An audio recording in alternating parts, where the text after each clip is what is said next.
Why do wildlife biologists who study deer for a living never use the products they see hunters buying at the pro shop? Because the biologists who manage properties for state agencies and private landowners use a completely different set of tools, and most of them cost a fraction of what you are spending. I spent a weekend at a Cudma field day in west central Illinois, that rolling agricultural and hardwood country between Quincy and Macomb, where the creek bottom timber connects to row crop fields and the buck genetics rival anything in Pike County. And the lead biologist walked us through 17 specific techniques his team uses to concentrate deer, assess populations, and produce mature bucks on managed properties. Not one of those 17 techniques involved a commercial attractant, a mineral block, or a scent product from the pro shop. Every one of them is something you can do on your own ground this season for under $50 total. If you have applied any biologist-level management on your property, I want to hear what changed. Stay until the end, because trick number 17 involves a selective harvest decision that most hunters get backward, and understanding it will change which deer you shoot and which ones you protect for the rest of your hunting career. Number 1. Forehead gland extract on the licking branch, not the scrape. Most hunters put scent on the ground scrape. Biologists put it on the licking branch, which is the overhanging stick above the scrape that bucks chew and rub their forehead glands on, at roughly 5 to 6 feet high. The licking branch gets more individual deer interactions than the ground scrape because subordinate bucks, and dominant bucks all deposit forehead gland secretions on it throughout the season. A bottle of Wildlife Research Center active scrape, at $12 applied to the licking branch instead of the ground, produces a faster and more consistent response because the branch is the primary communication point. The ground is secondary. I had this backward for 8 seasons before a biologist friend set me straight. I was pouring tarsal scent on the ground and wondering why bucks checked the scrape once and moved on. The biologist told me that the ground scrape is like a mailbox. The licking branch is like a telephone line. Every deer in the area communicates through the branch. The ground is just where they paw when they are done. Number 2. Clover interseeded into existing grass without tilling. Biologists do not rent a tractor to plant food plots. They broadcast Ladino white clover seed at 25% protein over closely mowed existing grass in early fall. No tilling. No equipment rental. The seed costs under $30 per acre and produces a functional food plot within 6 to 8 weeks. A conventional tilled food plot costs $200 to $400 per acre in seed, fertilizer, lime, and equipment. The interseeded clover does 80% of the job for 10% of the cost. I tested this on a half-acre strip on my Illinois property that had been mowed grass for 5 years. I mowed it to 2 inches in early September, broadcast 8 pounds of Ladino white clover seed by hand, and raked it lightly. By mid-October, the clover was 3 to 4 inches tall, and deer were browsing it every evening. Total investment was $24 in seed and 2 hours of work. My neighbor across the road paid $380 to have a tilled food plot planted the same fall. His plot produced comparable deer traffic. Mine cost $24. Number 3. The water hole depth formula that most hunters get wrong.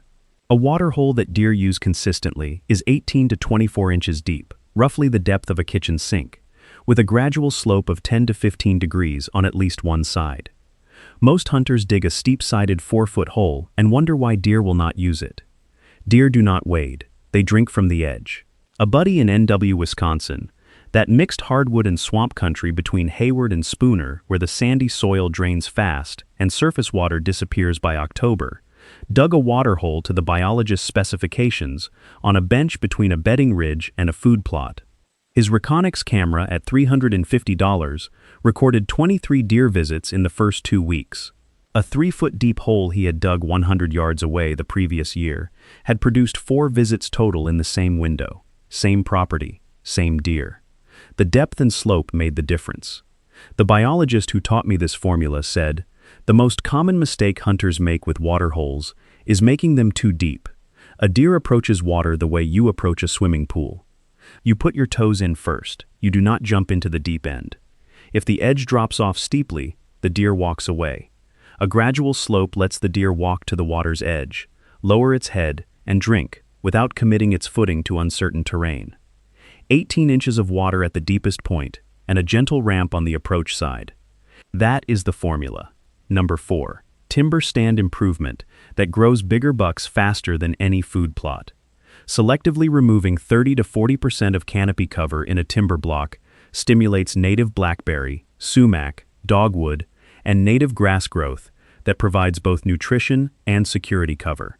Research from the National Deer Alliance documented that a single TSI treatment on 10 acres produces measurable improvements in deer body weight and antler development within 2 seasons.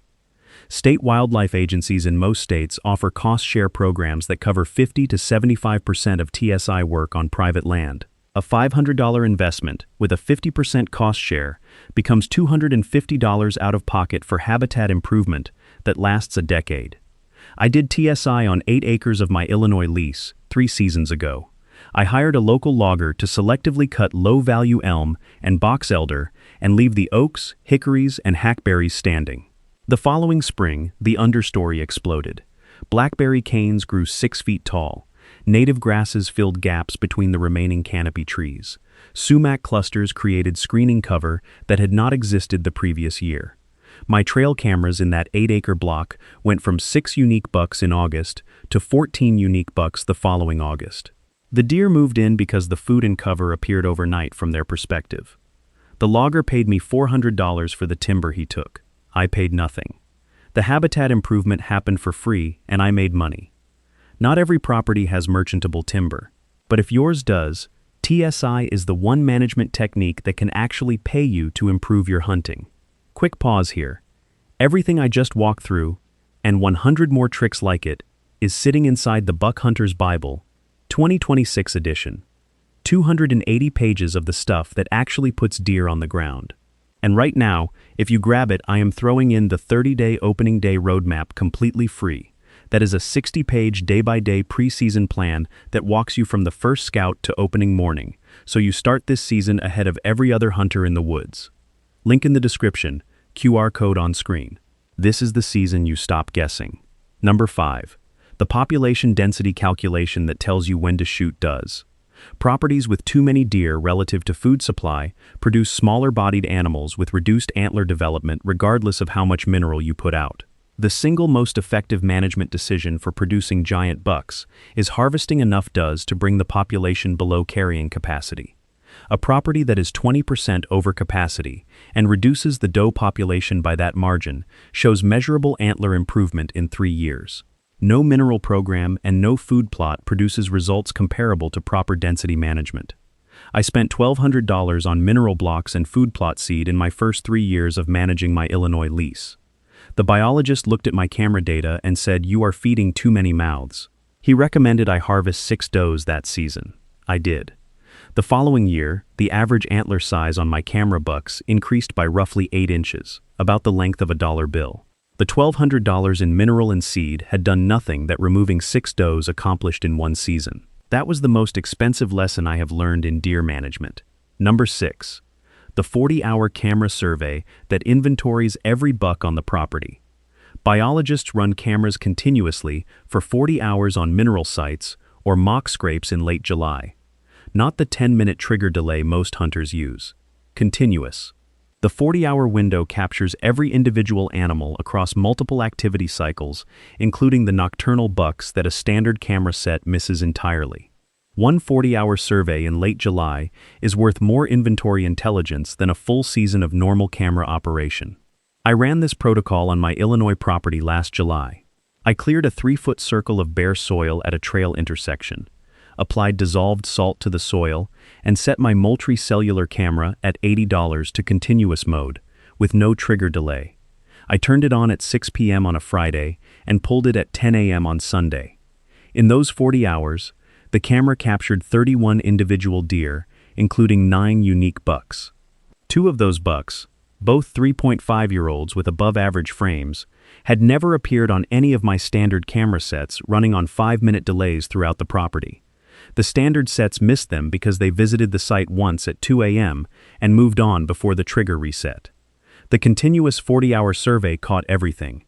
I ran the same survey the following July and identified 12 unique bucks, 3 of which were the same individuals from the previous year, now at 4.5 years old. 2 years of 40-hour surveys gave me a population trend that no other camera method could match. Number 7. Jawbone aging, that tells you whether your management is working. The most accurate field aging method for a harvested deer is lower jawbone extraction and tooth wear assessment. A biologist examining tooth eruption and wear surface can determine age within 1 year. Many state agencies accept jawbone submissions and provide free age assessment. A hunter who ages every deer he kills through jawbone analysis builds a multi-year database that tells him whether his management decisions are producing older bucks or not. The guess-based aging of hanging deer at the check station is wrong roughly 40% of the time. Number 8. Native warm-season grass strips for fawn survival. Switchgrass, big bluestem, and Indian grass managed in strips of 1 to 3 acres, roughly the size of 1 to 2 football fields, provide fawning cover that increases fawn survival rates on properties where predation is a limiting factor. Multiple QDMA studies confirmed that properties with established native grass strips show higher fawn-to-dew ratios in August than adjacent properties without similar cover. More fawns surviving means more bucks reaching maturity in 4 to 5 years. I planted a 2-acre strip of switchgrass on the edge of my Illinois timber block using seed from a local conservation district at $12 per acre.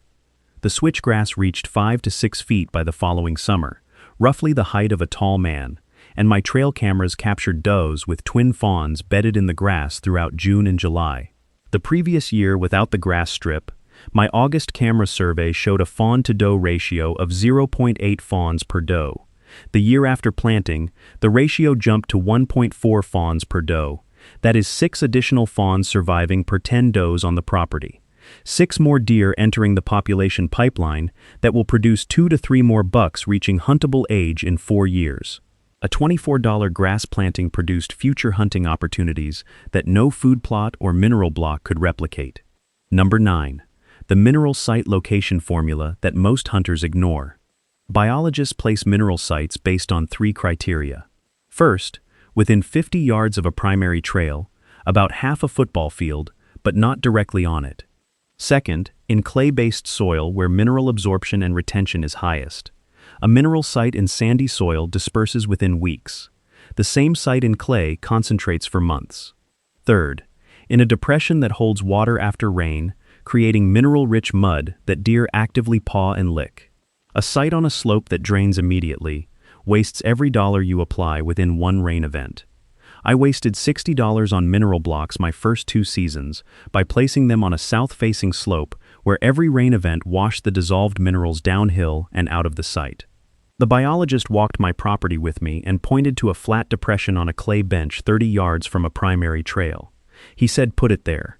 I moved the mineral site to that depression and the camera traffic tripled within a month. Same mineral, same property, same deer. The location made the difference. Look, I am going to be straight with you. Everything I am walking through in this video is just a small piece of what is inside the Buck Hunter's Bible, 2026 edition, 280 pages, 101 field-tested tricks. And right now, you also get the 30-day opening day roadmap free with it. A 60-page day-by-day plan that gets you ready before the season even starts. I do not know how long that bonus stays in the deal, but if you have been watching these videos and thinking this could be my season, that is the move. Link in the description below, QR code on screen. Make this the year. Number 10, the antler development timeline that tells you when nutrition matters. Antler growth is roughly 80% genetic and 20% nutritional, but the nutritional component is only relevant during a 90 to 120 day window from April through July. A mineral program that begins in August is too late to affect current year antler development. Biologists establish nutritional programs by April 1st and maintain them through July 31st.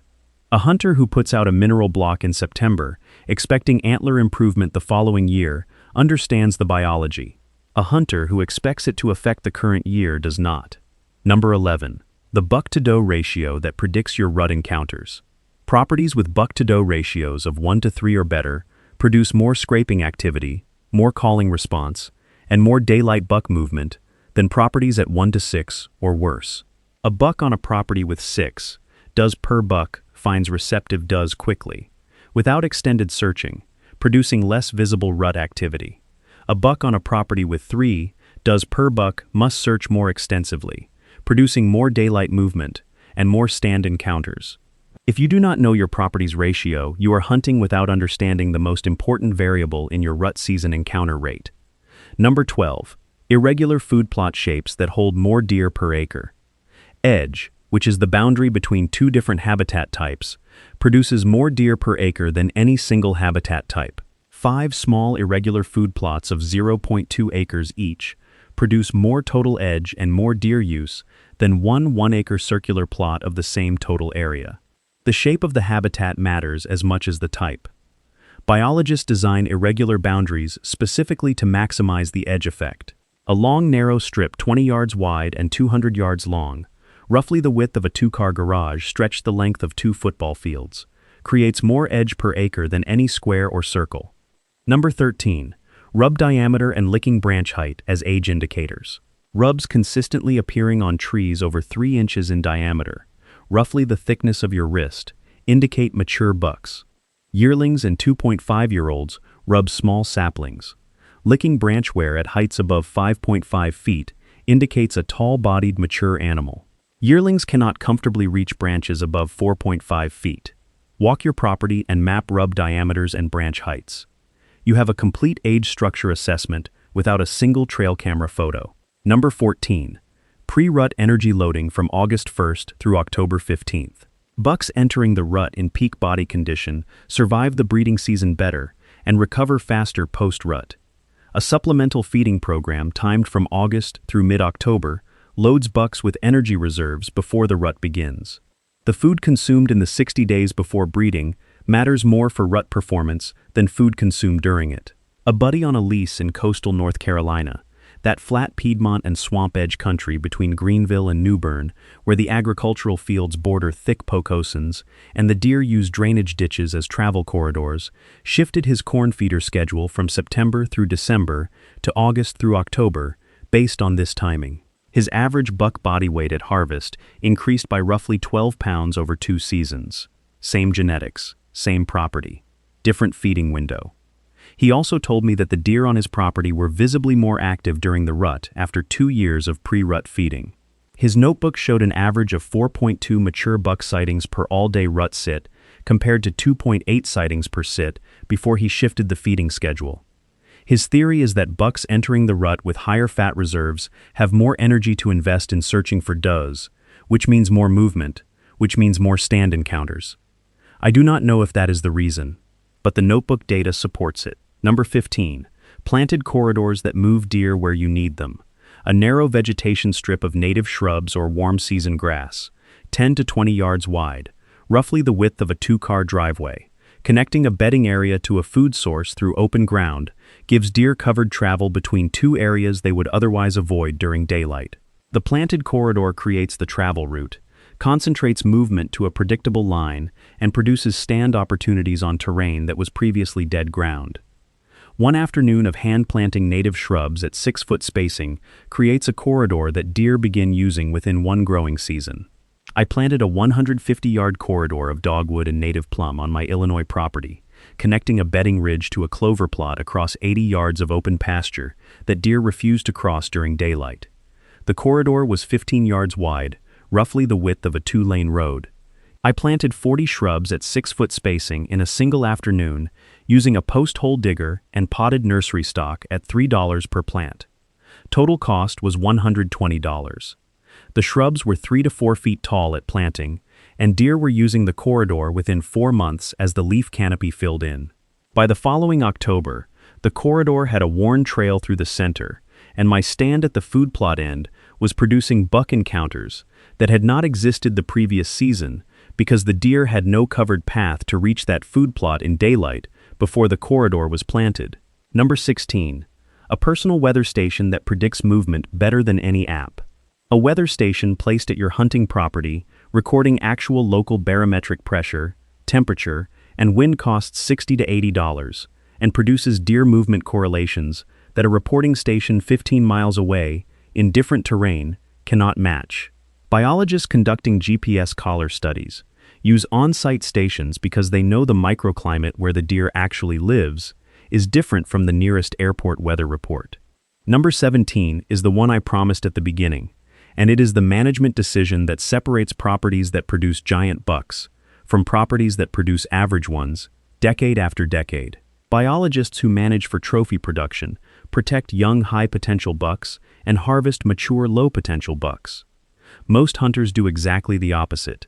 They protect young spikes out of management habit and kill the first mature buck they see, regardless of genetic indicators. A buck with poor antler genetics at 5.5 years old will produce offspring with poor genetics for the next decade. A buck with exceptional genetics at 3.5 years is worth protecting for 2 more seasons because his offspring at maturity will contribute to the property's antler quality for 10 to 15 years. The decision of which deer to shoot is more important than any mineral, food plot, or attractant you will ever put on the ground. The biologist I worked with in Illinois told me that the single biggest mistake on the managed properties he consults for is not that they fail to grow food or provide minerals. It is that they shoot the wrong deer.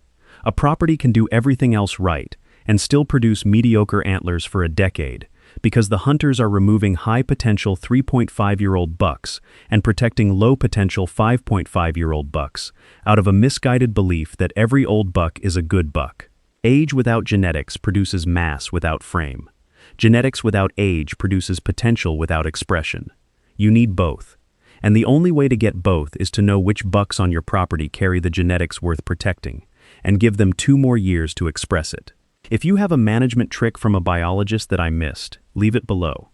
Next time we are covering the 3 soil types that determine whether your mineral site produces results or washes away in the first rain. The biologists who manage deer for a living do not spend $300 a year at the pro shop. They spend $50 and apply it with precision based on the biology of the animal they are managing. The deer do not care about the brand. They care about the biology, and the biology has not changed in 10,000 years.